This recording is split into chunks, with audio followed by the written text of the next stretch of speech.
What's up, everybody? Welcome back to another episode of Inside the Crazy Ant Farm. Holy moly, we're on episode 104 this week. 104. That's right, man. Or otherwise known as the end of Volume 2. Yeah, man. Get there. About to start the third season, which is crazy. It is crazy, man. I mean, but it's been a hell of 104 episodes. It has. It has. So many phenomenal guests. We've had Oscar winners, Grammy winners, Tony winners. All the winners in the entertainment industry have been on our show. And Essence Award winners, everybody. Exactly. Literally. Exactly. We've been so fortunate, and we have to thank you again to all of our guests that have come on Inside the Crazy Ant Farm and got a little crazy with us. I mean, it's been so freaking fun, and it's been such a learning experience because we've learned so much from these people. We really have. And I mean, that's the whole point. And we hope all of our listeners out there, all of you guys have learned as much as we have from it, because that's the whole point, is to spread along the knowledge, right? Exactly. Exactly. Well, we got another great guest coming on today. We got the one and only Stephanie Drake coming on. You might know her from Mad Men. Oh, I know you were a huge fan of this show. Oh, yeah, dude. I started it. Everybody kept on me, like, have you watched it? Have you watched it? And I hadn't watched it, you know? So I watched the first episode, and then I just fucking binge watched. I was so addicted after one episode. It was just like, and man, it's brilliant. Yeah, it's brilliant. And she's like, honestly, I tweeted about it the other day, but she's literally, honestly, one of the nicest people in the entertainment industry. Absolutely. And funny as hell. Exactly. She is just so funny. I mean, so you guys are going to love this interview. Hell yeah. Hell yeah. And you know, your host with the most, myself, J-Lo Fantastic, and the one and only Mouth. What's up? Oh my goodness. We got so much to talk about today on Inside the Crazy Ant Farm. Of course, we're talking the streaming wars, Netflix, Disney, Hulu, all that good stuff. But we're also talking about Harvey Weinstein. He finally got convicted and sentenced to fucking jail. That's right. But is he in jail yet? That's the question. We're going to talk about that. It's so fucking crazy. And then, of course, the corona. I mean, that's affecting everything right now. With the Lyme? Yeah, right. No. That corona's good. Yeah. I mean, I'm pretty sure they're probably pissed. Probably. I mean, because sales have probably plummeted. It's like, it's not our fucking beer. Right. Exactly. But maybe Lyme's the cure. Yeah. I mean, you never know, man. Who the fuck knows, right? You really never know. Oh, shit, I touched my face. Oh, you're fucked. You're man. Fucked. Stay over there. Fuck. Stay over there.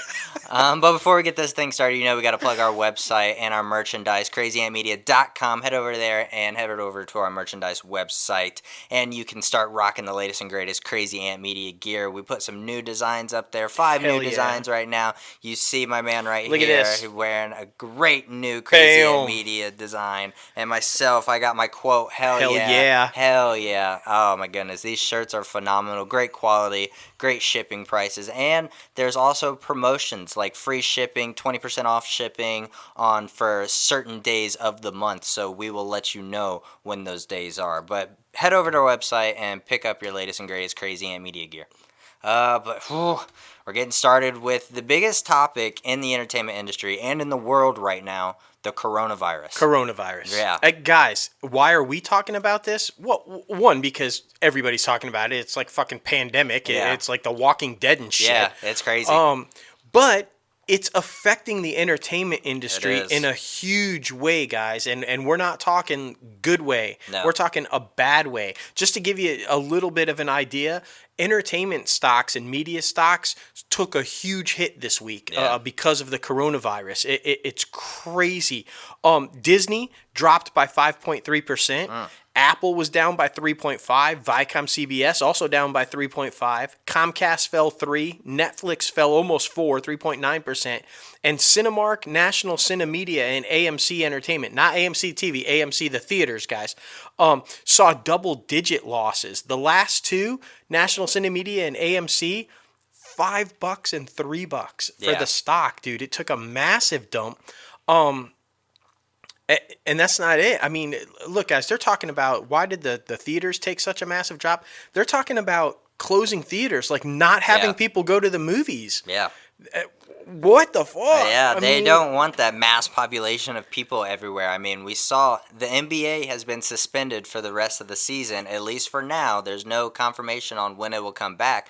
I mean, you got Ellen DeGeneres not having live studio audiences. You have March Madness competing with only the teams on the court. And I wouldn't be surprised if after the NBA suspended the season that March Madness would just be canceled. Right, because the NHL followed suit. The NHL announced that earlier this week week that they're now also going to cancel the season. Yeah. The regular season. Yeah, The Quiet Place 2, that has been delayed all over the world. Like, Falcon and the Winter Soldier has been delayed. Riverdale has been delayed. The Fast and Furious 9, guys, if you were looking forward to it this year, sorry, it's been pushed back to 2021. For a whole year. That's crazy to me. Mission Impossible 7 has been halted. Yep. Survivor has been halted. Just numerous projects have been either delayed or halted altogether, guys, because of this.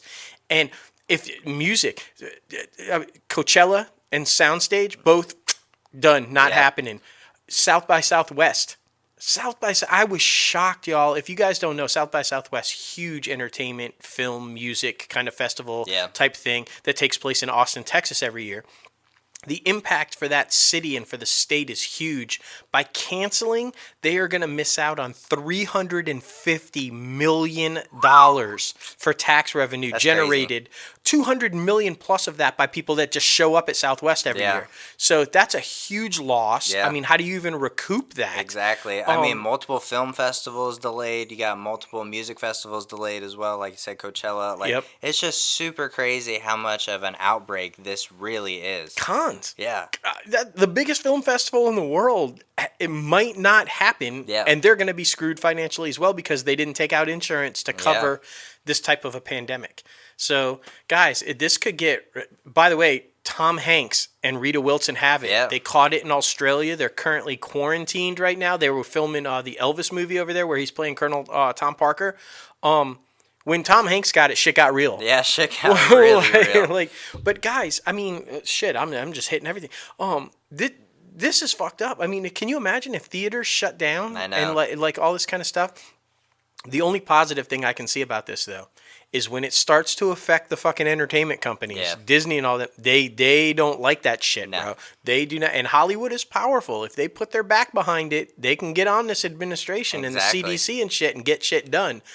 And I don't think we're too far away from that. Yeah, seriously. And I mean, we talk about the streaming wars every single week. Maybe this was just a ploy by the streaming wars to get people to stay home and start streaming some movies and shit. I mean, that's crazy. That's going to help the streaming services, but just mass populations of people cannot be in the same. Yeah, I mean, and it's even affecting the studios and the agencies like the Writers Guild and Creative Artists Agency and stuff. They're actually sending out emails mandating that their employees work from home. Jesus. Yeah. I mean, how the fuck are you supposed to do anything at a studio if you got to work from home? I get everything is online now, emails and texts and all this kind of stuff, but sometimes it's got to be hands-on. Right. And you can't, Well, that's the same with universities. They've also, gone to online classes. A lot of people are not going to actual physical classes right now. So it's super crazy. I mean, it's so fucked up. It's very Walking Dead, guys. It is very where Walking we're at. It's so good. And a lot of people are making that joke and doing. One thing we do, though, we want to talk very seriously for a moment, though. Please educate yourselves because I can't tell you, I've been out and about because I'm out and about. I'm not just going to let this thing shut me down. But I'm out and about, and people are wearing masks, guys. Surgical masks, okay? These things are needed at clinics and at hospitals, and people are stealing them. And here's the problem. The coronavirus is not an airborne virus, okay? This is something that you have to touch. You have to be, affected with by touch or coming in contact with. It's very much like the flu. Right. So these masks aren't doing shit to protect you. No. They won't protect you from getting it, and yet they're causing a problem because actual places that need them don't have them because people are literally stealing them. So educate yourselves on what the symptoms are and what it is and is not before you start going out into all these panic modes and actually hurting more than helping. Yeah. So just wanted to pass that along. Super crazy, man. It's super crazy. Hopefully this does not take as long as I'm thinking people think it's gonna take, because I really hope this whole thing is just over, cured, done for by the time because I mean you're a huge football fan, so hopefully it doesn't fuck with football. I'm a huge basketball fan, so I'm pissed right now. Myself, I'm a little upset about basketball. March Madness, I fucking love March Madness, but you're right. Football for me is just dude, if it fucks with football, what? Yeah. It's going to be messed up. Yeah, but hopefully there's a cure. People get like all the things they need, but hopefully this does not go on much longer, because right now people are acting like it's the end of the world, and hopefully it's not that way. Yeah, and can we just say some people are being fucking ridiculous? This is not a Republican conspiracy. You know, they're literally throwing out, the Republicans are literally saying that this is some sort of a conspiracy set up by the mainstream media and the Democrats to make Trump look bad and prevent him from getting reelected. Yeah. What the fuck? Come on, guys. I don't care what your political views are, but what the fuck? I mean, it's just, that's just fucking shit. Like, they're just throwing shit at each other. It's very childish what they're doing. So it is. And I did see, though, I thought this one was particularly funny, though. They said it might be a good idea for Joe Biden and Bernie Sanders to come off of the campaign trail because it does affect the elderly much worse. And these are two old guys going around shaking everybody's hands at campaign today. Might not be a good idea right now. Right. Just saying. Right. Bernie, Joe, maybe just be on TV. You know, just run some ads, guys. Run some ads. But one person that the coronavirus can go ahead and affect, Harvey Weinstein. Yes. He's been sentenced to 23 years in prison. Judge Burke expressed that although Weinstein's recent conviction that was the ex-mogul's first offense, he ordered Weinstein to register as a sex offender, which, duh, I mean, what the fuck? He's been doing this for years. Exactly. So I don't care if it was his first offense. He really needs to do this anyway. But then passed a sentence of 20 years in prison for Weinstein's conviction of the first degree sexual assault and 3 years for third-degree rape to be served consecutively. And right now, he was in Rikers Island for about 3 or 4 days, but then he's having heart problems, so he went back to the hospital. Yeah. I mean, it's right after. I mean, he was basically like finally got to Rikers after he was convicted and before his sentencing. So, like you said, I think 4 days total before he was sentenced. Yeah. And then right after he was sentenced, they didn't even get him out of the courthouse. He claimed he was having heart problems again, and he was sent right to Bellevue again. Apparently, he had some heart surgery to get rid of some blockage while he was in Rikers. And there's been some misreporting too. They said he's got his own floor in Rikers and that he's isolated and all. It's a medical wing. It's a massive medical wing. And while there is limited amount of people in there, he's not completely isolated or by himself. And the reason he was on that floor is because it was medical. But throw that motherfucker in gym pop. I mean, still, like, let him get shanked. And he's, he literally tried to remember Dan Trumbo from way back with the conspiracies back in the 60s when everybody was like, oh, you're a communist and you were blacklisted in Hollywood. He literally compared himself to Trumbo and as if he was being blacklisted or something, and said that the Me Too movement, while he was the first, now thousands have been accused and probably wrongfully accused, and he was just misunderstood. He went into this whole spew. I'm like, dude, you're a fucking rapist. Right. Okay? You were not misunderstood. You were not confused. These people were not your friends. Like, shut the fuck up. No, he's by far the person who affected the most people in the Me Too movement. He, like, hundreds of females watch Untouchable on Hulu, that documentary about his sexual assault victims. Hundreds of females he has affected with his fucking, it's so annoying. It is annoying. Like, and look, it's basically a death sentence. And his lawyers basically said that, but who cares? No. Let the man fucking die in prison. Exactly. I have no sympathy for this guy at all. But guys, he's 69, basically 70. Got a 23-year sentence. Yeah. Anybody who thinks he's making it to 90, he's not making it to 90 in prison. That's not going to happen. No. He will likely die behind bars, and good. Right. I mean, I wish, I'm not God, I don't judge, I have no ill will towards it, but if anybody deserved to die behind bars, this scumbag does. Yeah. Like, I'm just saying. Exactly. And he ain't done. Because probably when he gets out of Bellevue and he gets all settled in nice at Rikers, they're already coordinating the transfer to California to face the criminal charges again of rape in California. So it ain't done. Exactly. He could be convicted again. Exactly. It deserves it. Deserves it, motherfucker. Now it's time to talk some fun stuff. Let's get into the entertainment industry. Yes. Fuck all the bullshit.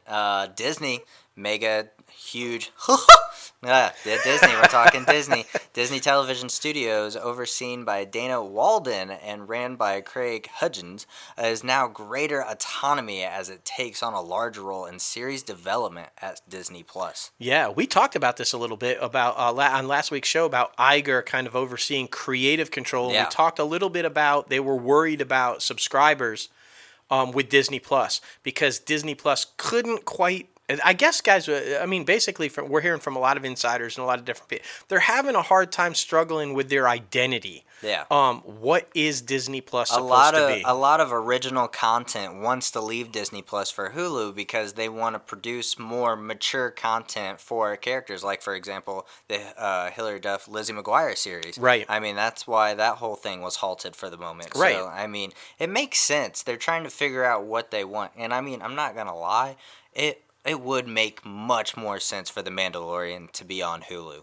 It would, but I guess they feel comfortable with the family branding of Star Wars on Disney Plus. Right, which makes sense, but it's just because not a lot of people know of that Disney runs Hulu, so right. I feel like that's why they drew everybody in with the Mandalorian series, and that was the first big one that they were kicking it all off with. Well, hopefully now this is what this reorganization is doing. It's basically, instead of these executives for the TV studios like Disney Studios and ABC Studios right. and all that, and Fox Studios, pitching to Disney Plus now, they're just literally developing their own series, packaging it all together, and aiming it for which, streamer they think it's appropriate for. So like now they're hoping with this more control with themselves that they'll be able to package this for Disney Plus right. and this for Hulu and this for ESPN or like because they do documentaries for anybody who doesn't know. And so that's the target that they're trying to do now by giving them more autonomy is like, don't pitch it to us anymore, kind of package it all together, and then our guys will decide which one it's going to go to. Right. And they wanted to make it very clear. And even in this statement that they released, they said Disney Plus is the Disney family value brand. That's what that is. Hulu is their adult brand. And then ESPN is for the sporting and outside of the lines and different documentary type programming like that. So anybody who's confused, and I think that was Iger saying, look, guys, here's what it fucking is. This is this. So we'll see. We'll keep following this because I think there are a lot of great shows. Look, High Fidelity was a huge success on Hulu. Yeah. Was originally supposed to be for Disney Plus, but they quickly realized this is not going to. So I think this is going to work. I think this is a good thing for them. So yeah, I mean, I'm really interested to see what's going to happen with their future content and if it's going to be strictly like family friendly stuff because like you said, I mean, I don't know, they've got to figure some stuff out. They got to find their identity and see what happens. They really do. You brought up Bob Iger and he just revealed that Peter Jackson's upcoming Beatles documentary, which includes a lot of unseen footage of the Let It Be Rockers, is coming to theaters in the U.S. and Canada on September 4th, guys. Yeah, I'm excited about this, and I like that they're doing it in theaters and on the streamer. So, and Ron Howard's was great. Beatles probably was just fantastic. Loved every second of it. And I'm a huge fan of Peter Jackson, so the fact that this has got like 50 plus hours of unseen footage and it's going to go into all this kind of touring and the good and the bad and dude, I'm excited. Yeah, and I mean, you got this footage from studio sessions. You got before the live rooftop in London. Which was their final appearance together. All together. Yeah. So I mean, this is just going to be great. I'm sure a lot of people are anticipating this one. Hell yeah, dude. It's going to be awesome. Hell yeah. The 1946 Disney film, you were around back then, A Song of the South Negative. will not be appearing on Disney Plus's streaming service, even with an outdated cultural depiction, it says. Yeah, like they did with Dumbo, they kind of gave a disclaimer because of the crows. They were kind of like but Iger said absolutely not even with a disclaimer will this be on there. He was, for anyone who doesn't know, by the way, all these announcements came out of, they held their annual shareholders meeting in Atlanta, and they introduced Bob 2 as the new CEO. Chapek as the new CEO, and but Iger was specifically asked about would the entire Disney library show up on Disney Plus, right? And he very adamantly, specifically pointed to this film and said no, not this one. So Ow. That was adamant. There was electricity in the room when that happened. But the reason is because they felt like it doesn't appropriately represent the African American community in a proper way. Makes sense. And they just don't want to put it on there. They don't feel it's relevant now, the way it was then. It makes sense. I'm glad they're doing all this and evaluating their older films because, I mean, some of them that got put out back then are a little risque, so I'm glad. I mean, it's true. I just, I thought that, when they did it with Dumbo or, kind of thing, while I agree that they don't represent black community the way they should be and it's kind of offensive or racist or whatever, you also can't erase the past. And so I feel like if you start eliminating art because you're worried about being politically correct, that was art back then.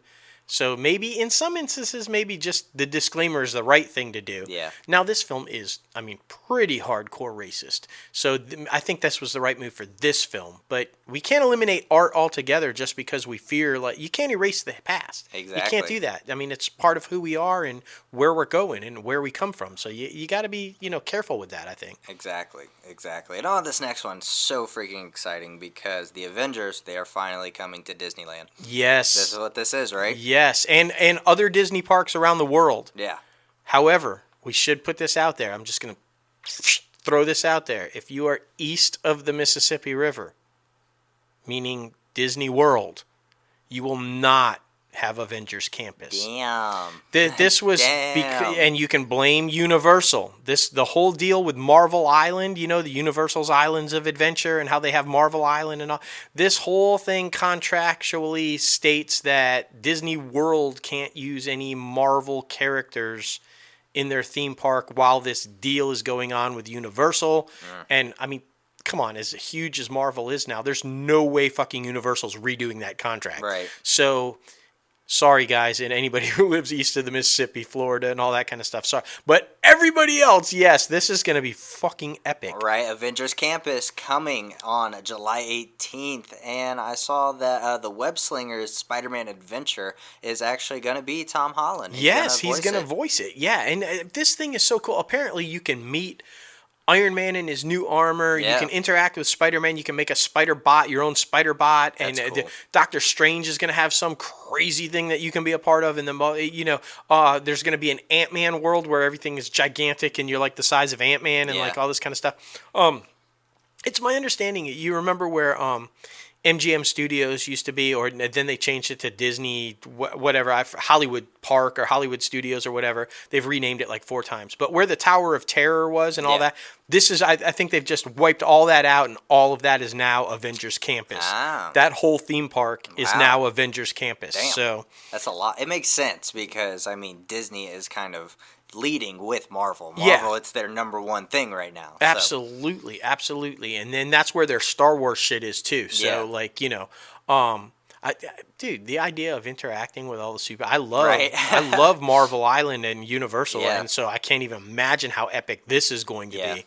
And I think it's going to be huge for them. Yeah, I'm pretty excited, man. I really am. And there's a lot of other things going on at Disney and at 21st Century Films, whatever you want to call it.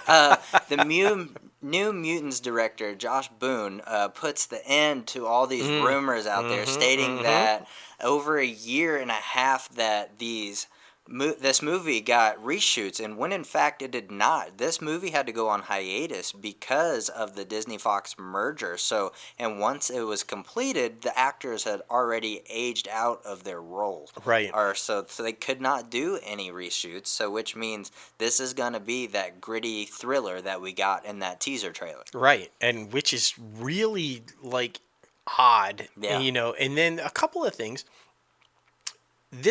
Obviously, this film was greenlit and started shooting and took place before the merger. So it was part of the X-Men universe. Yeah. But they have just recently announced that the New Mutants will be part of the MCU.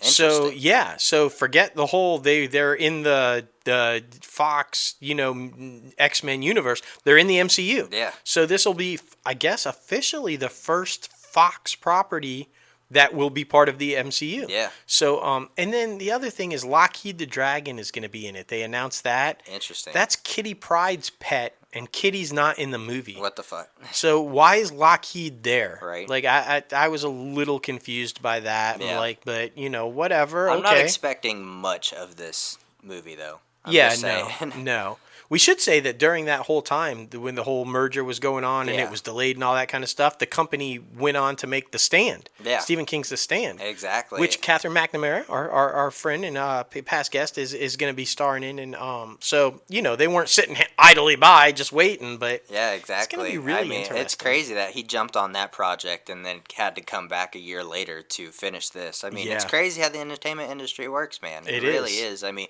we just interviewed Bradley Gallo that, oh my goodness, we talked about his company picking up the Green Hornet property a few weeks ago, and we actually got this guy on the show, and he talks about that. He talks about how crazy the entertainment industry is and how much you literally have to bob and weave around different stuff. I mean, one day you're working on this, but then something contractually happens that you have to stop that for a second and shelf that and go over to this. Yeah. It's just crazy how it works out. I loved how he said they basically got their hands on the only superhero that didn't belong to DC or Marvel. Right. Like the only property. That's good. Yeah. Great interview. You guys are going to love that in a couple of weeks. Seriously. Oh, this next one I'm so excited about. I know you are. I mean, everybody knows I'm the Grey's guy of the group. You are. Grey's Anatomy. Connect the resident. Whatever. The spin-off series, Station 19, has been renewed for its 4th season. The series is produced by ABC Studios, obviously, and joins the mothership of Grey's, which has been surprising, honestly, because there's been a lot of crossovers this season. There has. So I don't know what that's about. I think it's when Krista Vernoff took over Station 19. She's now the showrunner on both shows, and I think it was her idea to kind of while they were always attached, if you will. Now they're like this universe. She's building this universe of it, and so hence the more crossovers. I see. It's interesting, man. It's super interesting. Yeah, Vernoff, she's kicking ass, but boy, she took a lot of heat with the old Karev storyline, didn't she? I mean, yeah, because that shit was fucking stupid. I'm just saying. Fuck Izzy, okay? But anyway, our boy that we want to get on the show and that we are just huge fan of, Whiskey Cavalier, Scott Foley, he has been tapped to lead this new series, The Big Leap. It's going to be Fox's ballet-themed, hour-long comedy drama pilot. Yeah. Ooh. Yeah, and it's comedy. Yeah. Which makes sense because Scott Foley doing ballet. Yeah, exactly.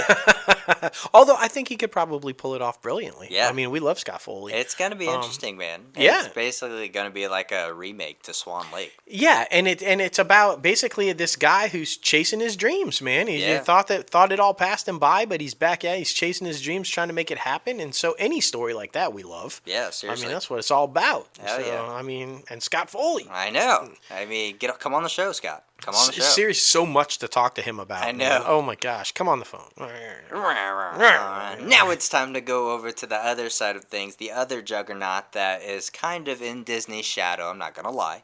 WarnerMedia, they have announced a lot of stuff for HBO Max that's coming out in May.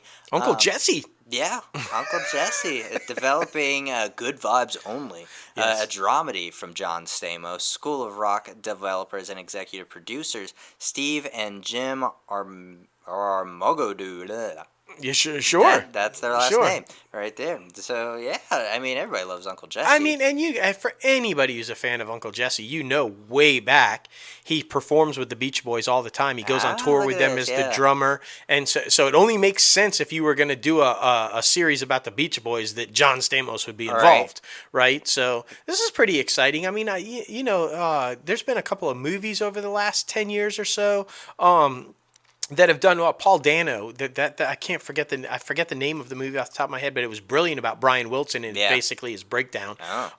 Brilliant movie, and so I mean, but the Beach Boys are popular, and I think they've always been a huge part of pop culture, and so I think this series will do really well. I agree, and I mean, other stuff they announced this week: an 8-episode series order to Wall Street, and that's Wall with WAHL. That's Wahlberg, guys. Real life Entourage. You're gonna see it. I'm pumped about this one. I am so pumped. Fucking huge fan of Entourage. I know. And I got him hooked on it. Just if you haven't watched it, fucking watch it. It's brilliant. But anybody who didn't know, Entourage was loosely based on Wahlberg himself and his journey through Hollywood. Exactly. Now we're going to see the real thing, though, because apparently Wall Street is going to give us an inside look to his daily life and pursuing movies and all the stuff that he does, along with his inner entourage. His real life entourage. So this is going to be badass. I'm so... He's like following Kevin Hart. Yeah. You know, like, hey, let's just do a documentary showing all the good and the bad. Exactly. And kind of put it out there. I think this is brilliant for people who like, you know... Because it really... We talk about this all the time about social media and even the podcast with our interviews and everything. It kind of like gets you close to them. It does. You kind of see the realism and feel like you can be a part of what they're going through when they do these type things. Yeah. And I love that. Agreed, man. I'm so super pumped because this guy is motivating as hell. I mean, remember Sam Medina coming on the show and talking about if this dude's at 5 in the morning, then who am I? I should be in there at 5 in the morning. So freaking shout out to Sam Medina. Oh my God. Go back and listen to that first interview. Yeah, and if you haven't seen the video with James Corden and Mark Wahlberg echoing Sam Medina, like James Corden goes over to Mark Wahlberg's house and tries to work out with him. And first of all, the gym is the size of a fucking Planet Fitness in his house or whatever. And it's got to be one of the funniest things I've ever seen. Mark Wahlberg is like fucking badass. He is. I mean, it's going to be great. Agreed. Now heading over to ViacomCBS. Oh, they got a Showtime series adaptation of American Gigolos with a pilot pickup with John Bernthal. Yes, I'm so fucking pumped about this. Okay, you got that American Gigolo, Richard Gere, way back 80s. You know about the male prostitute. Okay, apparently the idea of a series for this had been around a long time, even approached way back in 2014. Wow, and like all this kind of. But Bernthal is attached now. He's going to star and produce. And oh my God, I love fucking John Bernthal. I just think this guy is one of the most talented actors in the industry right now, and he's so underrated, and everything he's in is brilliant. I couldn't imagine a better guy to be American Gigolo.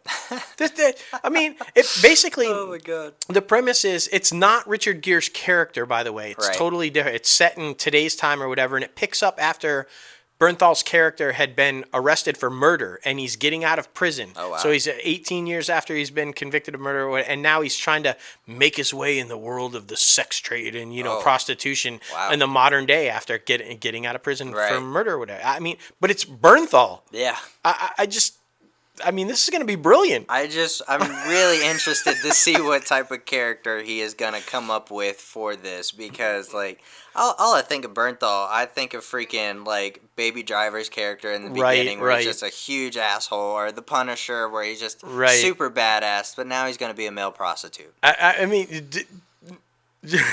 like, what? No, I know. When you think John Bernthal, I will give it to you. You don't necessarily think ladies' man, right? But he always gets, he's the bad boy. Yeah. Bad boys always get the ladies, right? So I'm just figuring, this is going to be good. This is going to be good, man.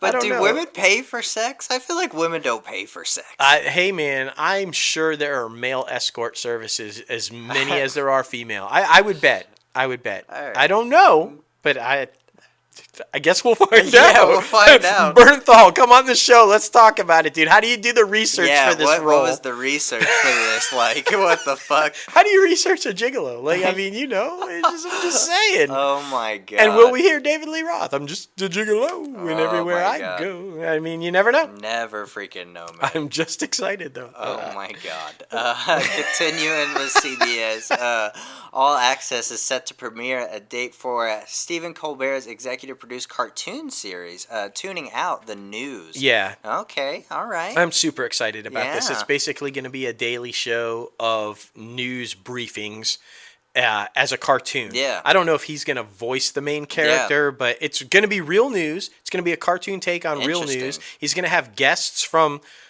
the news world and politics and like all these kind of things. And it's going to be basically these daily updates and then culminate with, like, I guess an hour-long show on Fridays or something like that. But yeah, it's going to be pretty epic, dude. Colbert, I mean, he's hilarious. So. But even more so, it's all about adult animation right now. Yeah, dude. And I mean, everybody's doing it. I mean, even Tina Fey right here. She's going to Netflix, and she's got a series coming, an adult animated series called Mulligan coming to Netflix, and they will act as executive producers, her and Robert Carlock, who is her producing partner. Yep. And this is going to focus on the humanity after the Earth is invaded and attacked by aliens. That's another... Or the coronavirus. Yeah, or the coronavirus. Yeah. That's another theme, though, all kidding aside, along with adult cartoons or adult themed... These, like... End of the world. End of the world, alien invasion. What's after. You know, we talked about that on last week's show about a novel that's being adapted for the first time about that. A woman who's, like, trying to lead the comeback after an alien invasion. It's like, that seems to be a thing. Yeah, man. I mean, I don't know where it all started. But Independence Day, probably. Probably. Man, what a great fucking film that know, was. right? I just, the second one, yeah. But, man, the first one, whew. Yeah, so epic. So good. But Netflix is doing a lot this past week. John Boyega, yes, that Finn from Star Wars, signs an overall production deal with Netflix through his Upper Room Productions shingle to develop non-English language films centered around West and East Africa, which is super exciting. I watched a couple interviews with him about before the first Star Wars and how his dad was like, okay, this is cool, I guess. But then he was like, he did a African film and that his dad was super pumped up about. So I think he wants to get back to his roots and show where the African American culture comes from. So I'm super pumped about this. I am too. It sounds like a really interesting idea, and it sounds like it's going to be an awesome little series. And I'm surprised you even let us have this in the industry news. So the day you found out that he hated Friends or wasn't a fan of Friends, I thought you would exile him from the show at all costs. I'm a huge fan of his character on Star Wars. What can I say? It's because I'm a huge fan of Star Wars. It kind of balanced out. So if I ever meet him in real life, we just won't talk about Friends. No, oh, really? Because I thought that would be the point of contention. If we ever get him on the show and we're interviewing him, you're going to bring it up. I have to ask you. I mean, it matters how the conversation's going. But then, I might have to, yeah. We'll see what do you think about the reunion? Yeah. How's it going to go down, John? I don't care. Come on the show and talk. No, yeah. But man, that'd be super epic. Another one we want on our show. John Boyega, come on the show, man. Come on the show. Netflix is still doing a lot of stuff, man. They have picked up the 6th season of Emmy-winning Queer Eye ahead of its season 5 premiere. Yeah, I can't believe it's been on that long, honestly. I know. Me either. And we're seeing this a lot also, where they renew a show for a season before the current season even airs. Yeah. But Queer Eye for the Straight Guy, and I guess now it's just Queer Eye. Yeah. I mean, it's always been popular. Yeah. I guess it found its little groove and found its little niche and just boom. And but yeah, I was like you, I had no idea. 5 years already. So that's super crazy. Congratulations. Shit. Yeah. And while this isn't official yet, guys, I just want to throw this out there too, because like you said, Netflix is always just kind of surprising. It's looking really, really good that Lucifer is going to come back. I know. That was crazy right? too. We saw that, and I'm sure I got to start watching this. Everybody says it's really good. Exactly. And but we're just throwing that out there, and I'm sure we'll be talking about it in a future show, but I wanted to put it out there because every day I see a new story saying it's almost a done deal that Netflix is. Because remember, everybody was, it's going to be canceled. They were pissed. Yeah, now apparently not. Yeah, so, gotta start binging that one too, man. Netflix, man, they're all over it. They're like, I know. We need content. Let's save it. Yeah, it's canceled. It's saved. You don't know. I wouldn't be surprised if later down the line they canceled a show and then realize they love that show, or at least the fans love that show, and then bring the show back. Maybe that's what this whole new top 10 matrix is. Clicks on because not only are they letting us see, but they're also seeing what the fans are watching and okay, maybe we should save that shit. Because how many shows have they canceled that were huge, popular, with the fans, and they canceled them anyway? So maybe maybe they should pay attention to their top 10 matrix and go, exactly. Oh shit, this one's in the top 10 every fucking week. Maybe we shouldn't cancel it. I mean, like, you know, fucking crazy shit. Oh man, Apple. Oh, I'm so super excited about this one. Yes. Fucking Spike Jonze's feature documentary Beastie Boys story will play at the IMAX theaters all around the country April 2nd, and then will be available globally on Apple TV Plus on April 24th. I don't know if I want to freaking get Apple TV Plus, but I might have to just for this freaking documentary. Dude, I'm so excited. They all Spike and they came together a few years back for like this Broadway thing, and this is where I guess this whole thing stemmed from or whatever. But it's basically going to be an inside look at their entire run, dude, like during the touring and all the good stuff, all the bad stuff, and the death and like just everything. So I love the fucking Beastie Boys, bro. I was around for that. Not 1946. Not 1946, but the Beastie Boys. But the Beastie Boys. I was a teenager and I was killing it with the Beastie Boys. Yeah. But I'm super excited about this. Yeah. I'm loving all of these like music documentaries. Yeah. I just like we talked about the Beatles and now the Beastie Boys and like I mean and there's range, right? Yeah. Because I'm pumped about the fucking Beatles. And the Beastie Boys. Like, bring it all on, man. Yeah. I just fucking love it. I hope they show some footage of what Rick Rubin was like recruiting them and how that whole process went about. Because, I mean, our top 5 this week is top 5 people who motivate us. And honestly, I didn't put him on the list, but he is another one of those in the music industry that really motivates me. Absolutely, man. I mean, and just the Beastie Boys themselves, I think, it was groundbreaking. There's no Eminem without the Beastie Boys, okay? In fact, there's not a lot of rappers without that. I think a lot of people need to remember that. Flash 5 Freddy and the Run DMC and the Beastie Boys and all these groundbreaking people back then, there'd be none of what we have now without these guys. Exactly. So, I mean, I'm excited for this one. Hell yeah. And oh man, HGTV, guys. Everybody loves reality TV. I mean, it's the big thing right now. But the Property Brothers, they are so freaking popular right now. I mean, they are basically A-listers themselves. Hell yeah. But my mom loves them. Yeah, your She's got mom a little picture of them, and like she is obsessed with the Property Brothers, bro. She's like, oh, man, the Brady Bunch thing, the renovation with the Property Brothers and the Brady Bunch, she didn't leave the TV. She was like, oh shit, damn. I love them. She burnt CDs, burnt DVDs of it. She got the book, man. She got it autographed and shit. I mean, she just loves the Property Brothers. But they have a new show coming out, which is super crazy, and it's adding another series to their sizable roster. Dude, they have like 547 series. Like, crazy. It's crazy. Like, do you think they all film at once? Like, all right, I'm doing this for this one. All right, look at this camera for this show. Like, Like, they're super busy. And away from all that, too, they do a show in Vegas. Like, one of them's a magician and does like a magic show in Vegas or whatever. And they act. They actually started. Did you know one of them was actually on Smallville? What the fuck? I'm telling you, bro. These guys have been like around forever and have done like everything. We need to try to get a Property Brother on the show. We seriously do. Either one. Exactly. Maybe they don't tell us which one it is and we have to guess. Oh my god. That would be so fucking epic. We start talking and through the interview we have to guess if we're talking to Drew or if we're talking to Jonathan. God. That would be badass. That's so freaking funny. But anyway, they got this new show coming out, guys. And Mom would know right away. I know. She'd be like, that's Drew. That's Jonathan. Like, no, it's not.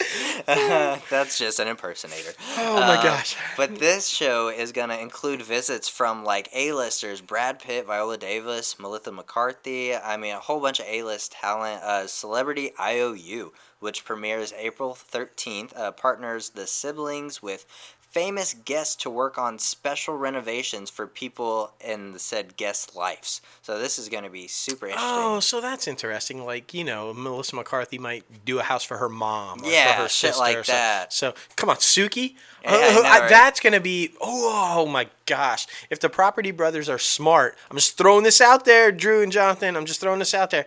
Maybe Melissa McCarthy does like a renovation on Lauren Graham's home. That'd be badass. Oh fuck, bro! Like the Property Brothers meets Gilmore Girls. That thing would blow the fuck Oh, I'm just saying, like, that would be HGTV's largest audience ever. Hell yeah. I'm just saying. I'm just putting that out there. Exactly. Not that Brad Pitt's going to be a small audience. No, I mean, come on. Yeah. I mean, it's Brad fucking Pitt. Oh my. Maybe he'll do something for Jennifer Aniston. Yeah. I'm just saying, they're just friends. Who knows? They better be just friends. Moving in. Chill.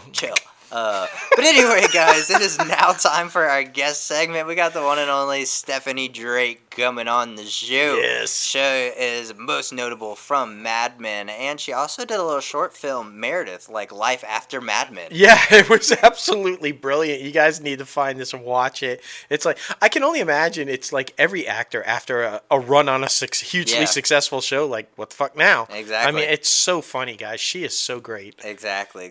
Up-and-comers are really going to love this interview. They're going to love how, I mean, you're not alone, guys. If you feel like you're not getting work, that's just part of the industry. Like, time in and time out, guests come on the show and say it's literally 90% acting or 90% auditioning and the actual 10% acting, and sometimes it's even a little less / more than that, like 99% actually auditioning and 1% actually acting. But she has some great stories for everybody to hear. I'm so excited for the up-and-comers and all of our fans to listen to this interview. She is just literally one of the nicest people. Absolutely. Here she is. Stephanie Drake, welcome inside the Crazy Ant Farm. How are you today? I'm good, thank you. How are you guys? Doing awesome. Doing fantastic. Fantastic. So excited to have you on the show today. Absolutely. Thank you. Absolutely. Thank you. I'm happy to call in. Yeah, get a little crazy, you know. Absolutely. Well, I mean, of course, we're going to talk about Mad Men. Of course. Obviously, because, I mean, such a massive show with a massive fandom. Yeah, and scene stealer right here on the phone. Seriously. I mean, I'm sure you've probably heard this a dozen times, so when I get to it and I tell you my favorite scene, you're probably going to know, like, oh, that's everybody's favorite scene. But what we like to do, first of all, is because we have a lot of listeners that follow us and listen to the show that are trying also to break into the industry. And so what we like to do first is to introduce, and tell them how you got started. Was it something you always wanted to do? Did you kind of fall into it? Like, how did you get into the industry and start your acting career? I always knew I wanted to be an actor since I was 6. My dad took me to New York and I saw my first Broadway show. And I was like, oh, that's it. I know what I want to do. And from there, I mean, I started doing school plays and I was in music groups and chorales. And then the biggest thing was that made it a little more serious and made me think, oh, I can actually pursue this as a career, was my family. We moved to Baltimore when I was going into 8th grade. And there was a performing arts high school. There you go. And I went there and I was on the wait list. It's not like I got right in because I'm so amazing. I was 22nd on the wait list. And I think I found out I got in like a week before school started. Oh, wow. And yeah, I was planning on going to, the public school down the street. Right. And then they called and I was like, oh, I'm going. Like, this is it. Definitely. So I went there and it was, your pretty stereotypical performing arts high school. We did so much theater and singing and dancing.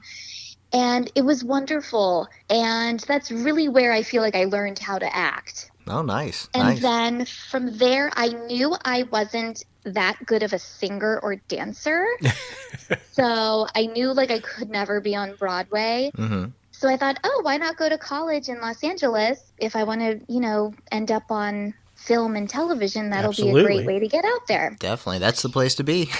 Yeah. So I luckily got in to USC and came out here, and I've been here ever since. Wow, that's fantastic. I always love hearing though, like when they start really young, like 6, I know this is what I want to do. Exactly. And I mean, I love that. But what you got to follow through with, though, because we hear a lot of people say that, oh, I knew when I was there, but you've got to follow through. Definitely. And like, you knew this is what I want to do, so I got to get into this school, and then I got to go out to LA, and I got to, I feel like sometimes maybe it's that some people don't have the follow through. Right. And I mean, especially you, because doing some research on you, we saw that you moved around a lot as a child. So trying to stick with that's really awesome. Truly pursuing your passion and truly pursuing your dreams. Yeah, it's looking back, like maybe I should have been more open-minded on other career paths,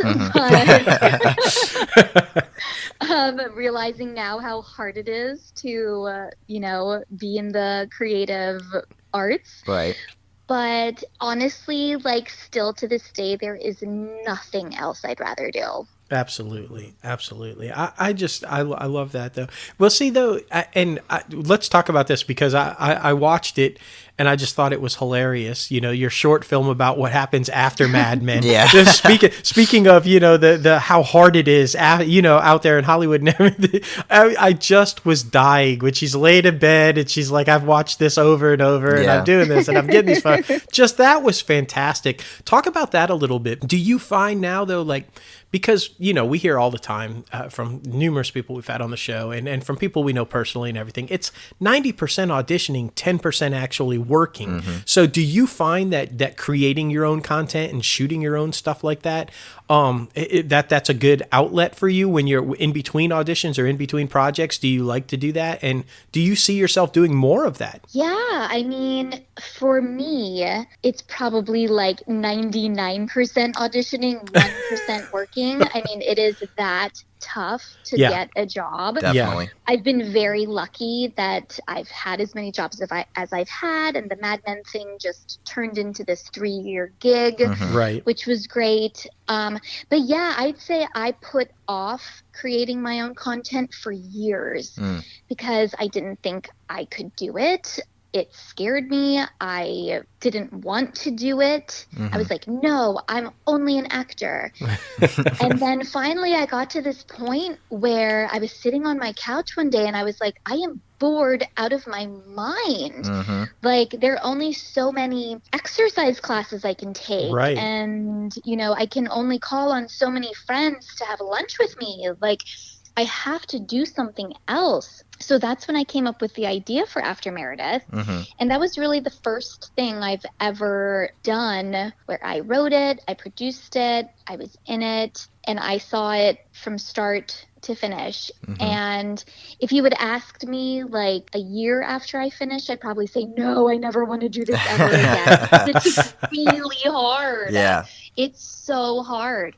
But now that, enough time has passed, yes, absolutely. I mean, creating your own content is the way to go these days. Because the auditions, they'll always be there. And it's great if you actually, get a job, but the downtime is so brutal and there's just so much of it. Absolutely. That you have to find other outlets to stay creative and feel like you have a purpose in this world. So yes, I will be doing lots more of that. Awesome. And I've got to tell you, I'm extremely impressed if that was your first effort at it and you wrote, direct, and starred in it. It was great. I mean, it was great. and we're going to be pushing it. I want everybody, when they hear this interview, to go watch it because I thought it was absolutely hysterical. And it's so good. I mean, the script, the pacing moved along really well. It was funny. It was touching at times. Like, you connected with her and you kind of felt. So, I mean, your first effort. Congratulations. That's fantastic. Thank you. Yeah, I was pretty pleased. Yeah.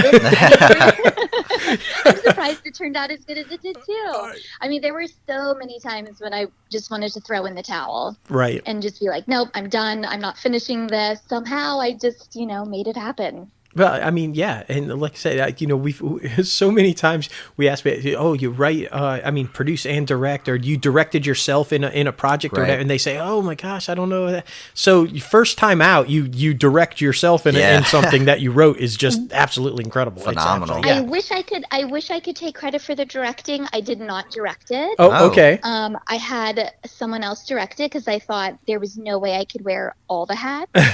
Be kind of hard. Okay, all right, fair enough. Yeah.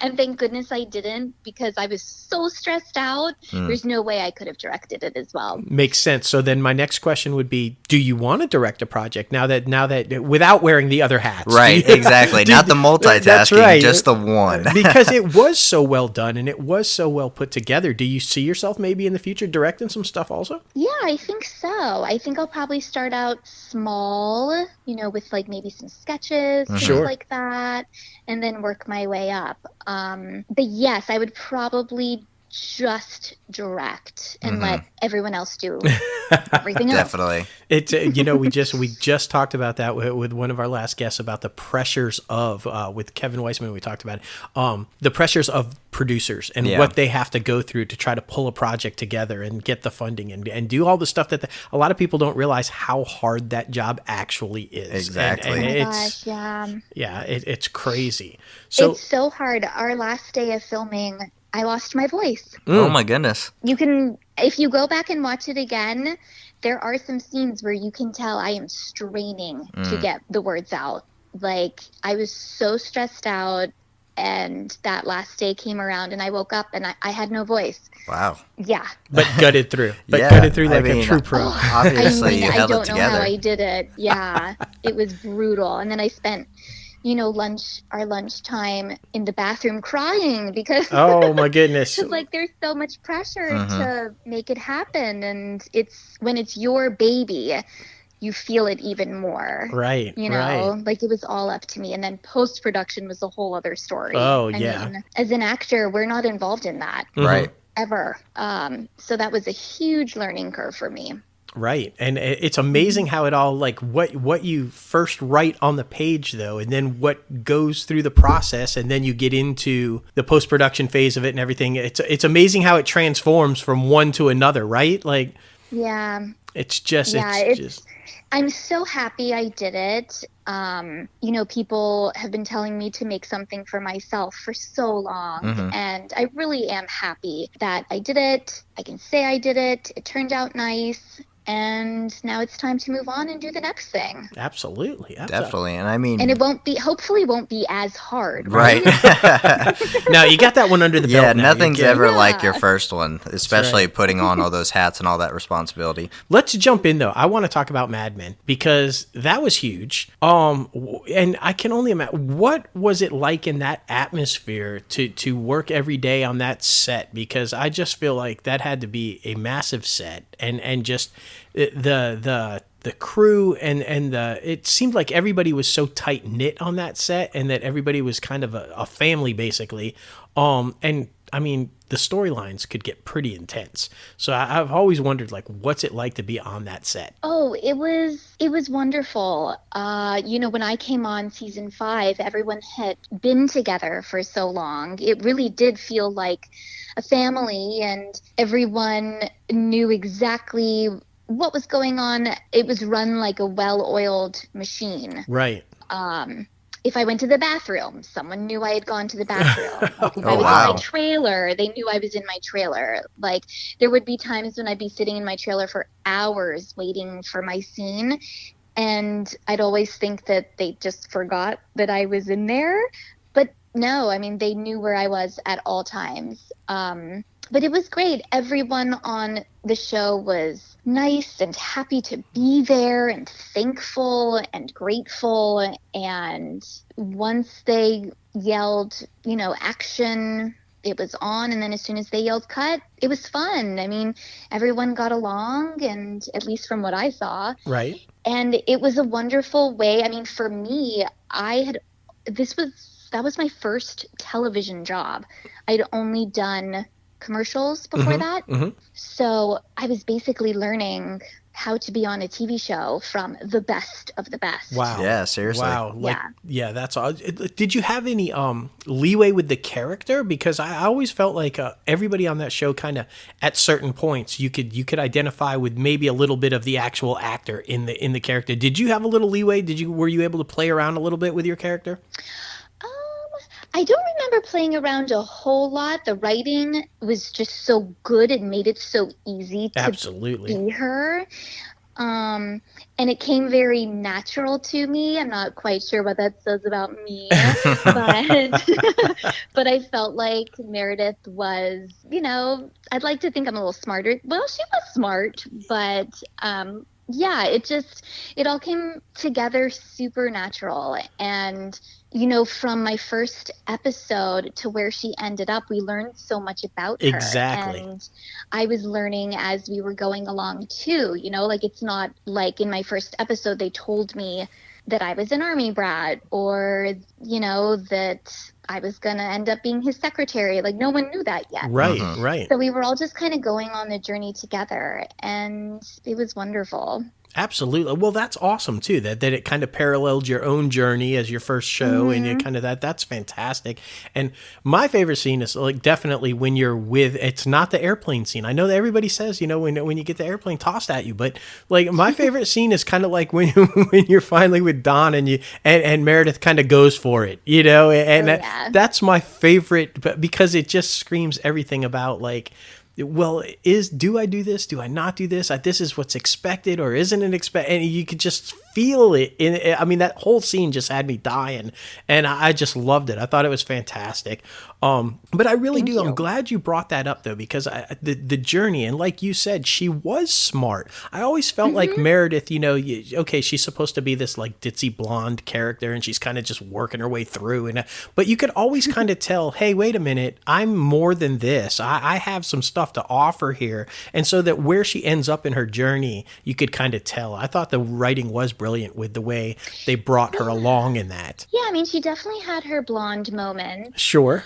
But she was smart, and she took her job really seriously. And by that last season, she had almost like a maternal way with Dawn and felt like she needed to protect him. Yep. And it was a really nice, it ended up being a nice relationship. And yeah, when people ask me about Meredith, I say she, Dawn Draper's ditzy but lovable secretary, but she was smart. She was really smart. And very motherly. Like you said, he needed somebody that he could trust, somebody that actually cared about him and was concerned about what was going on with him. And that was Meredith. You could just tell the whole time she was looking out for him. And yeah, I love that endearing quality. And I think that's why people connected with Meredith so much, honestly. So coming off of that, I can only imagine. Do you like drama? Do you see yourself? Because like I said, your short was hilarious. So I feel like you've got a range where you could just do these intense comedies or these dramas, and you would be fantastic at both. Do you have a preference as to what you like? Do you like drama more than comedy, or where are you at on your range scope? I love comedy. There you go. That is my jam. It always has been. It always will be. I love writing comedy. I love being in comedy. That was the wonderful thing about my character on Mad Men was it was a serious show, but Meredith had very comedic scenes. Absolutely. There was always, whenever I would come on set, people would be like, oh, great, like, it's going to be a fun scene today. Meredith's here. It won't be so dramatic. Right. Like even my really dramatic scenes where I'm coming on to Dawn or yelling at him that we're all going to get fired. They're still so funny. So, I haven't done much drama. So I would love to do that as well. But I feel like I just naturally lean towards comedy. I could see that. I totally see you on a sitcom without doubt. I could see you on a sitcom, and I love that little story though, because how awesome must it be whenever you show up to set? Nobody's going to be mad. They're always going to be happy when you show up. Exactly. So Stephanie's here. It's a happy day. I can only imagine because so we've heard some horror stories where some people like walk up in the sets, but nope. When Stephanie comes, it's a happy day. So that's great. Yeah, that is so fantastic. Fun. So, what are you working on right now? What do you got coming up? Anything that you can talk about or stuff like that, or what you got doing? Coming up, let's see. Well, I had a movie come out last summer, which is still available on iTunes, video on demand. That's called Deep Murder. Okay. If you guys haven't watched it, you have to. Yeah, it is for sure so funny. Definitely. It's a murder mystery within the world of a softcore porn. Oh, So okay, that okay. doesn't get you right then and right, there. like elevator pitch right there. Yeah, right there. That should. Yeah. Every listener is now Googling it, right?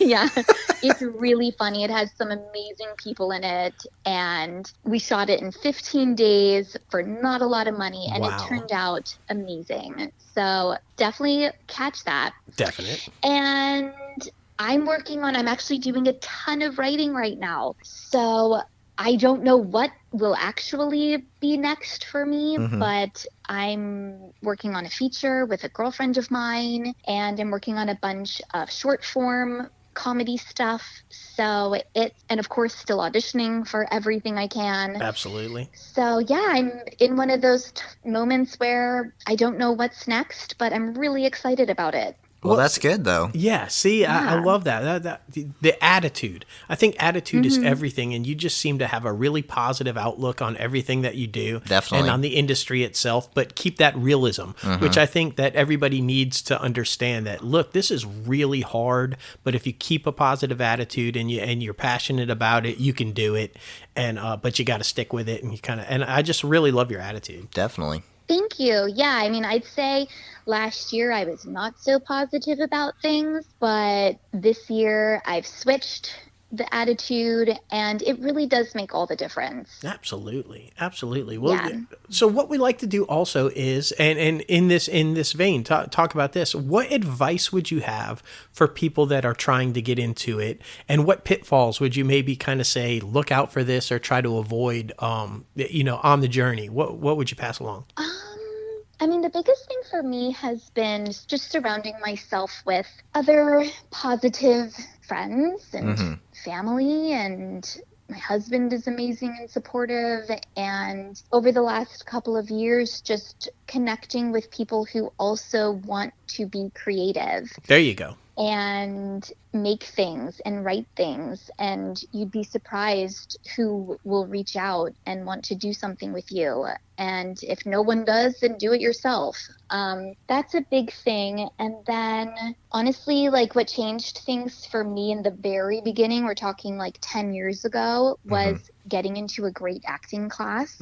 Yeah. And learning that this is a business. When we start acting, and, when I was in high school and college, it's all about the craft and the art, and that's all great, and it is, but it's also a business, and that will be very helpful when you start navigating agents and managers and contracts and things like that.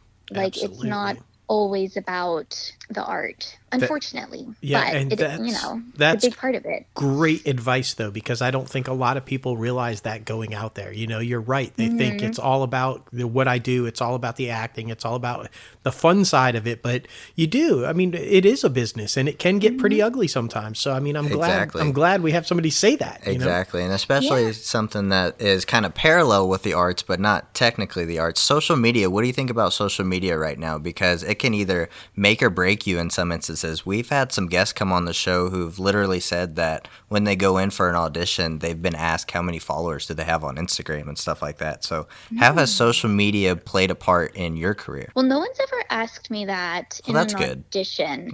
And I don't know how important it is, especially for the things that I go out for, but it could be. I think social media, if you're an actor, in which I'm trying to do a better job at myself, is to just use it as another outlet to create things. Right. And rather than like, I just want to be Insta famous. Like, I don't know if that really gets you anywhere anymore, but especially if you want to be an actor. Right. If you just want to be famous, sure. But, that's something else. But for me, like, I'm trying to create funny videos that just show my personality, and honestly, like, gives me something to do on the weekends. Right. And then you can edit it together and add music and just have fun with it. But it is a great way to just put yourself out there. Definitely. for more people to see. Especially a great promotional tool as well. If you get all these followers, I feel like that get to know you for your personality. I feel like they would definitely go to the theaters or click on the latest streaming service to see your face and see what like type of job you're doing. So Absolutely. I feel like it's very both ways. It matters what you're trying to do in the industry, I guess. You're right. I think so. But there it goes back to your smart approach. Exactly. Yeah, I really do think this has been a great interview because you've been very real about the struggles in the industry and how difficult it can be, but you've also been very real with what happens when you are positive and keep an upbeat attitude. You've shown that you can create your own stuff and have success. You've shown that you can, if you follow your passion, you can end up on a large show and have a good time and do that kind of stuff. It's been a really inspiring interview to say, look, here's the real side of it, but here's also what can happen, so stick with it. And we love interviews like that. And especially attitude is everything. Absolutely. Yeah, it really is. Just focus on being positive because, it really can get you down. I mean, the rejection is brutal. It's constant. It really doesn't get easier. I'd love to say it does, but it doesn't. And you really do. You just have to find other ways to make you happy. If you only focus on the acting and if that's the only thing that's going to make you happy, you'll only be happy 1% of the time. Right. Like, that's not enough. It's just not enough. Great. That is a fantastic way to end it right there because that's about as real advice as you can possibly get. Listen, we have been huge fans. I just absolutely adored you on Mad Men. I thought you were fantastic. Thank you. I love the short film. And like I said, I'm going to push everybody to watch that because I just think it's brilliant. And you have been an absolute gem to talk to today. Yeah, seriously. Thank you so much for coming on. Oh, you're so welcome. Thank you guys. Absolutely. And we can't let you get away without telling everybody where they can follow you because we want everybody to follow you. Exactly. Yeah. Well, let me think. Let me find it. On Instagram, I'm at Stephanie Drake 1. Okay. And then Twitter, I am at Stephanie Drake. Fantastic. And we will definitely make sure to direct everybody your way and to tell them to give you a follow. And again, open invite whenever you want to come back to talk about anything or just shoot the shit, have some fun. Yeah, exactly. If you're bored on a weekend, just give us a call. We'll make that happen. Exactly. Come on for a top 5 segment, anything like that. Absolutely, man. You've just been a joy. So thank you. Well, listen, have a great rest of the week, and we will be in touch soon. Definitely.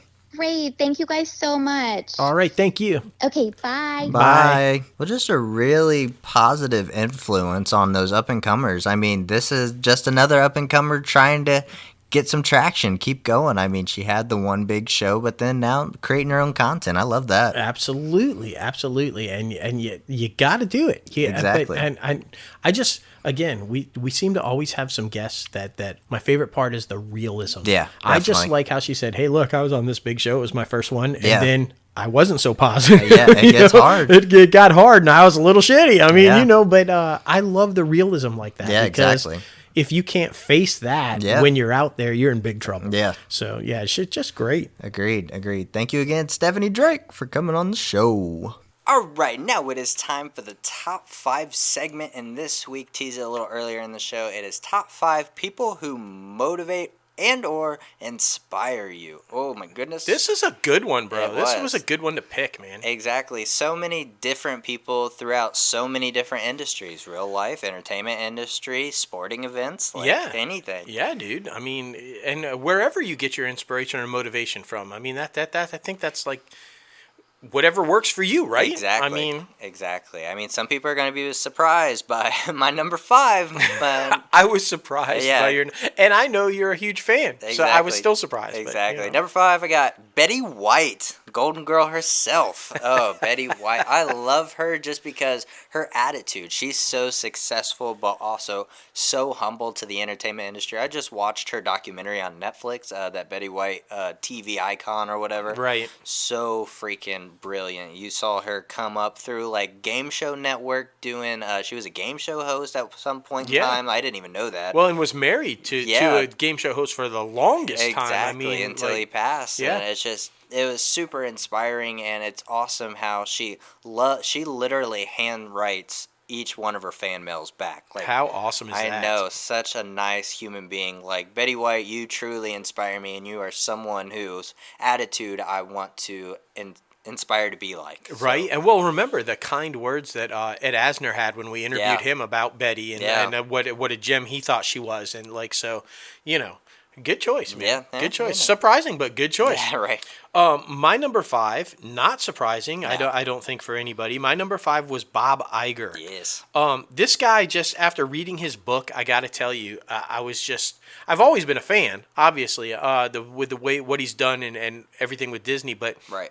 This man's morals and his compass and how he runs not only the business but his personal life and how his interactions and his relationships with his family. And there's this beautiful passage in the book when he talks about Steve Jobs and the friendship that they developed. And you know, one of the first people that Steve called was Bob about the cancer and like all the kind of stuff. It's just a very interesting way that he leads his life and lives his life. And so not only does he motivate and inspire me business side, but on the personal side as well. I think you can be a good person with a good moral compass and be successful. Yeah. You know, a lot of people think you can't, but Bob Iger proves that you can. Exactly. So, you know, he's number 5 for me. Hell yeah. Hell yeah. Number 4 for me is, I mean, you know her, you love her, you know we love her.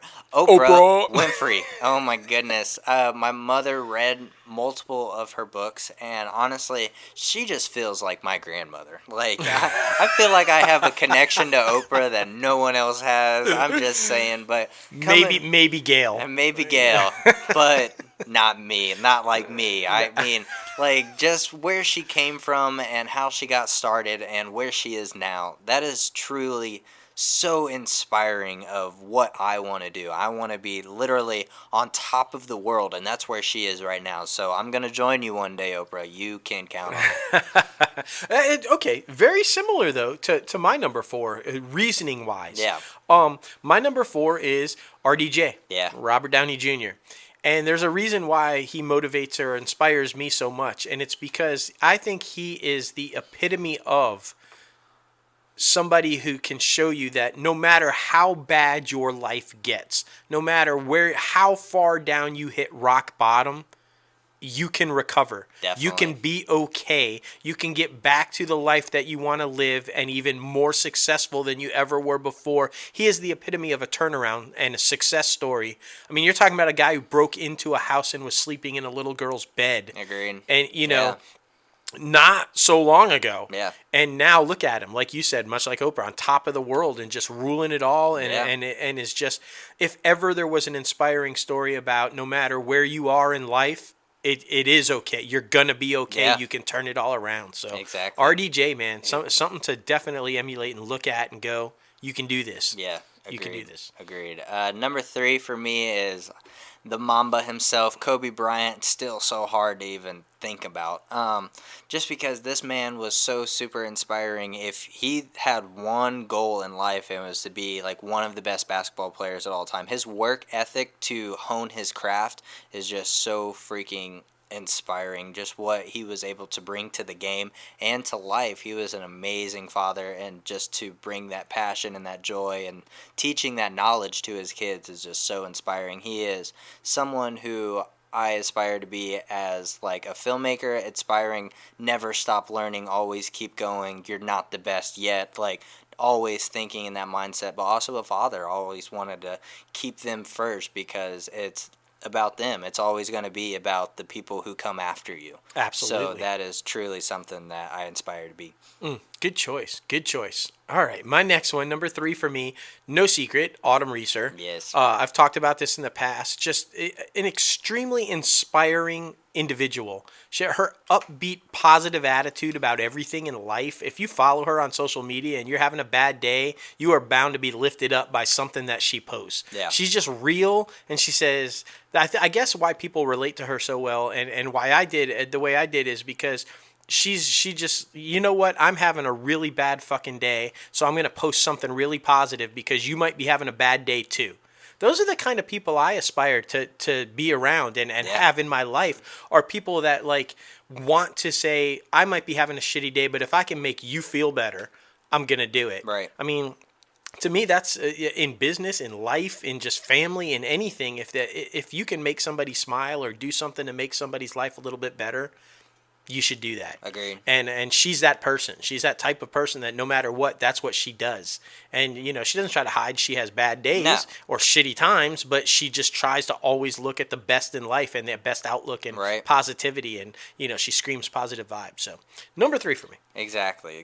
Number 2 for me is Joe Rogan. This man has been in the entertainment industry for so long, but not a lot of people know it. Go back to Fear Factor, and before that, he was still doing stand-up comedy. But this guy inspires me because he's never afraid to step out of his comfort zone and learn something that he is completely ignorant about.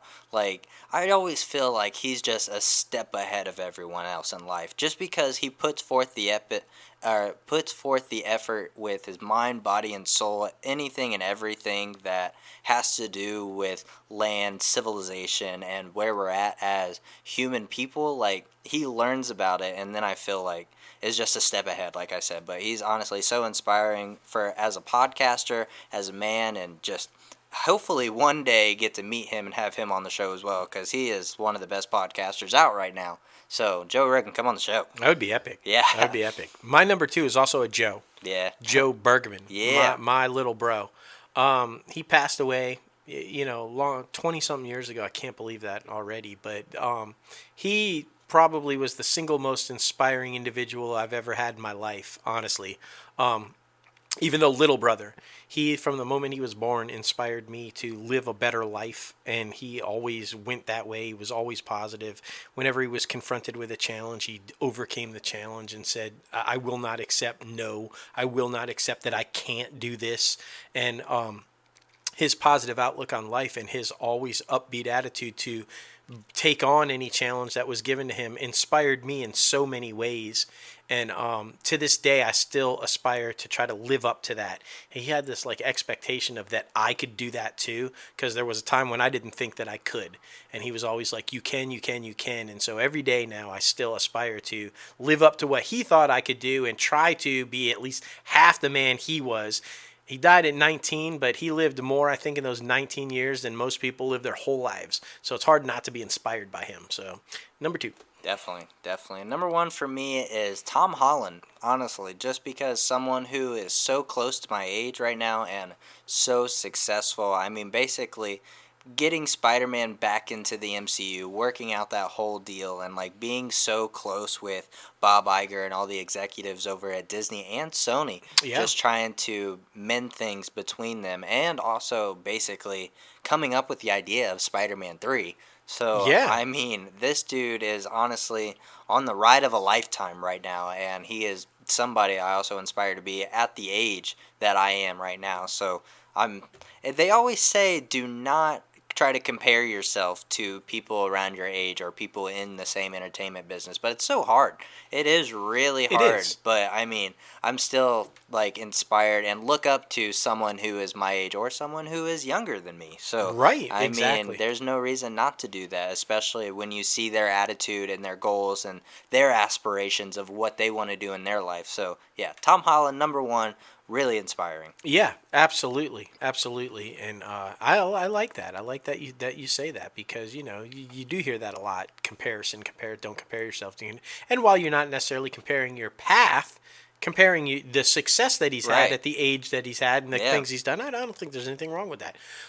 My number 1, I'm keeping it in the family. My daughter. Yeah.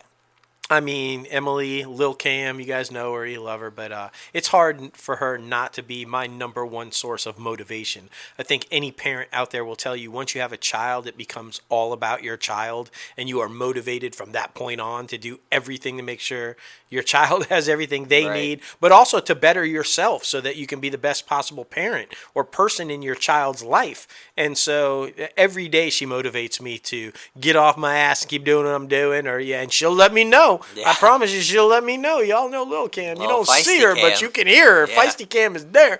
But yeah, my child, my baby girl, number 1, motivates me every day. Yeah, man. Good top 5. Yeah, man.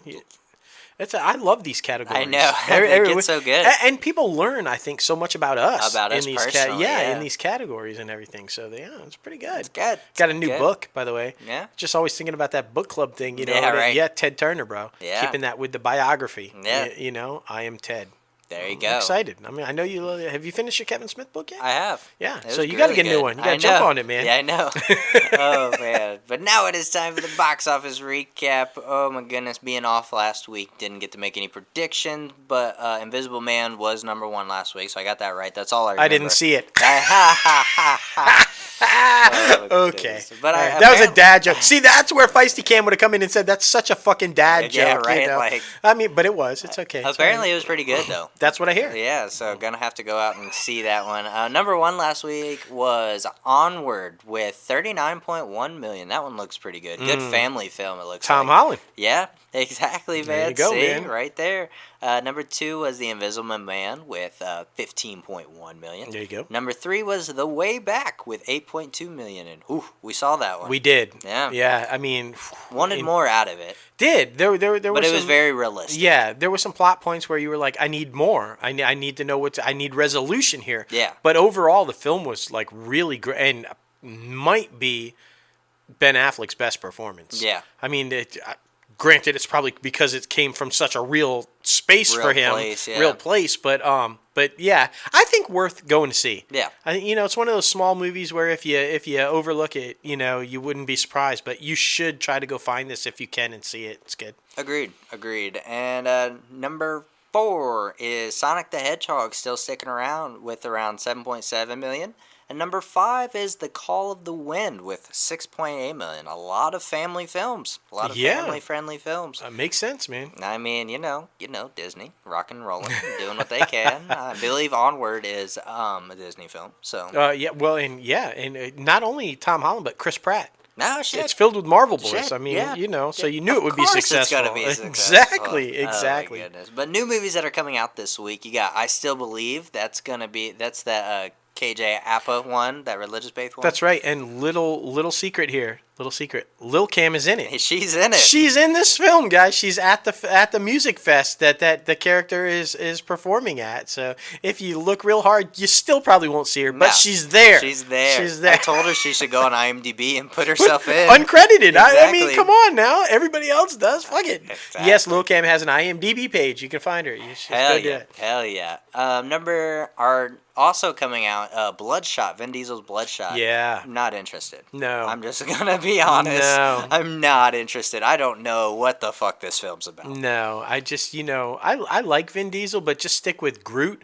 By the way, you saw he released a new Groot. Yeah. It's like a different version of Groot again. But yeah, stick with Groot. Stick with the Fast movie. I can't believe I'm saying stick with the Fast movies. I know. But just, I'm not a fan of this. Like, isn't it like a sequel to that dark something movie? I can't even remember the title of it. I think it's a sequel to a series that he's done or something. I don't know, man. I don't know. I don't think it's going to do pretty well. But I'm just saying. The Hunt is also coming out. That's a thriller movie, so you can go see that one. Good thriller movies all available right now. You got The Invisible Man still out. You got, in select theaters, you have Impractical Jokers, Harley Quinn Birds of Prey, Bad Boys for Life, Fantasy Island, The Photograph. Just saw that. Really good date movie. So all those men and women out there who's looking for something to do, go see The Photograph in select theaters. You got Sonic the Hedgehog, Onward, Emma, The Way Back. A lot of good stuff out right now. Yeah. But number 1, I think it's still going to be Onward, family friendly. Going to stay there. I think it's going to be around 25 to 30 million. It's going to be a lot like what it got last week in its opening weekend. I'm just saying because there's not a lot of good stuff coming out this week. Right. Number 2, I think will be I Still Believe. KJ Appa's one with around 10 to 15. Number 3, I think will be Bloodshot with around 10 to 15. Number 4, I think will be... what do I think will be number 4? Maybe Sonic the Hedgehog again. Oh. Yeah. Oh. With around 5 to 10. And number 5, I think will be The Hunt with around 5 to 10. This is going to be really interesting to see how you do this week. Yeah. Not just because of the movies, but because of coronavirus. Yeah, exactly. Will people go see them? Exactly. Or will it keep people away? I mean, like we talked about at the top of the show, they're talking about even maybe closing theaters down. Yeah. So what will the box office be? And I'm just saying, we are film lovers, filmmakers. if the theater's open, we're going. Hell yeah. I'm just not going to be straight away because of that.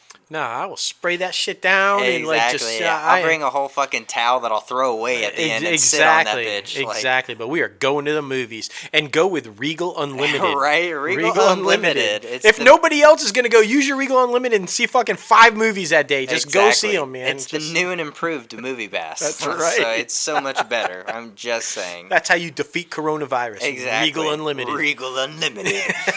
Oh my goodness. And great marketing, by the way, with Captain Unlimited. Yes, the whole superhero thing. They're on it, man. Yeah. They know. They're smart. They're smart. Man. I mean, other people that are smart. Everybody at IMDbPro. Yes. The Bible. Everybody looks at IMDb. Everybody loves this app, especially if you're in the entertainment business. If you're an up-and-coming actor, director, producer, anything. You should be on this app. IMDbPro, only $19 a month. So worth it. You have so many contacts, so much unlimited resources. It's truly insane. You just said it, unlimited. Yeah. So it's basically a bargain at $19.99 a month because it really is unlimited. Agreed. Agreed.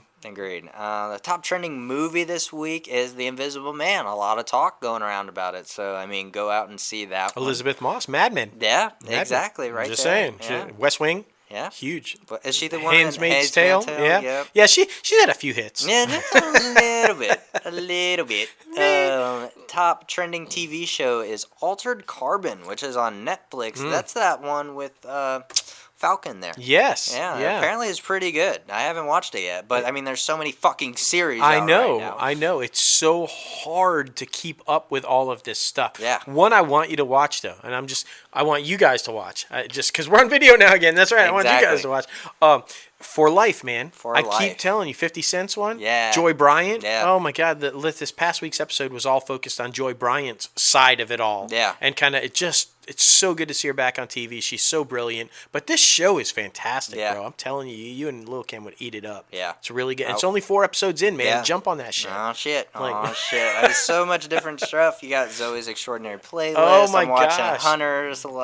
So much shit. WarnerMedia picked up Zoe's for France. Are you serious? Yeah. Congratulations. So, yeah, it's going to be, they're excited about it. Their little press release was like, this is a brilliant show done by brilliant people and extraordinary music. And, so they're thrilled. Exactly. So everybody's jumping on it. It's NBCUniversal, but, and it's Lionsgate that actually, but WarnerMedia wanted it. So they're like, fuck it, we can't have it in America. We're going France. Right. And you can listen to the interview with the creator himself, Austin Winsberg, on Inside the Crazy Ant Farm. Go back and listen to that. Great interview. Yeah. He talks for us. He does. He's like the second or third person in the history of the 104 shows that out-talks me. It's true. It hasn't happened often, but 2 or 3 times people have actually out-talked me. So funny, man. It's okay, though, because it was an informing and entertaining interview, and, he's a great showrunner. Yeah. And top trending star this week is Ana de Armas. It's been top trending star for the past couple of weeks. Yeah, so congratulations to her. Yeah, upcoming Bond movie. Right? Yeah. So and Affleck's new girl. Yeah. I saw that on Twitter. I had no idea until I just saw that on Twitter. But I did not either. Yeah. Yeah. The Way Back? The Way Back. You go you. Yeah. Well, we'll see. You get sober, land a Bond girl. He is Batman. He is Batman. No disrespect to Pattinson. I am your father. I am your father. That's right. Oh my goodness. Kevin Smith's story. If you went on the Jay and Silent Bob reboot tour, you will know what we're talking about. Yes, and if you didn't, you missed it. You missed it. I saw that they were in Australia. No, they were streaming the movie in Australia for one night only. Yeah. But hopefully nobody got any corona there. Tom Hanks did, but like I said, the only Corona I want is the kind you stick the lime in. Exactly. That's still good. Go buy Corona beer, people. Don't those poor people. Get the lime and the coconut and shake it all up. Oh goodness. But anyway, guys, thank you again to Stephanie Drake for coming on the show. Yes. Such a phenomenal interview. Make sure to follow her on all social media platforms. I'm unaware if she has a podcast. No. If she does, listen to it. Yeah. Yeah, exactly. If not, listen to ours. Exactly. I'm pretty sure it's Stephanie Drake 1 on Instagram and Stephanie Drake on Twitter. Yes. So follow her on social media. Follow us on social media. We're at Crazy Ant Media all over podcast. All over social media platforms. It's hard to miss us. You can see us everywhere. I know. You can see us now. And follow us both personally on all social media platforms. Myself at JLoFantastic and Crazy Ant Guy 1970. 1970. Which it totally implies that I could not have been around in 1946. Okay. Makes sense. Whatever. Subscribe to this podcast anywhere you listen to your podcast. Anchor, Apple Podcasts, Spotify, Google Play Music, iHeartRadio, YouTube, so many more. You can, we're watching us on YouTube right now. Right now. Make sure to visit our website, crazyantmedia.com, where you can also watch us. Where you can watch our favorite episodes of Inside the Crazy Ant Farm, our favorite interviews, our most notable interviews. I mean, we got Oscar winners, Grammy winners, Tony winners, all those good winners. I mean, seriously. Yeah, all that good shit, man. All that good shit. And don't forget, we're pinners. Yeah, we're pinners. Follow us on Pinterest. You want to know what we like? Exactly. What fashion do we like? What photography do we like? I mean, you can find out. It's all there. I have a big cats page because my favorite animal is a lion and a tiger and all the big cats. You can see my big cats page. I have an 80s cartoon page. Yeah. Because I was around in the 80s. In the 80s? Not the 40s. Not the 40s? No. Are you sure? 80s, baby. 80s rule. Blue Falcon and Dynamite are going to be in a new Scooby-Doo movie. I'm just saying. It's exciting. It's exciting. I just got all pumped for the 80s, You bro. did. You see what Pinterest can do for you? I know, right? Follow us on do for you what Pinterest can do for us. Like, what? I don't know. This is brought to you by Pinterest. Right? Exactly. I wish. Bro, freaking, you know who else was around in the 80s? Oh, yeah. Oprah!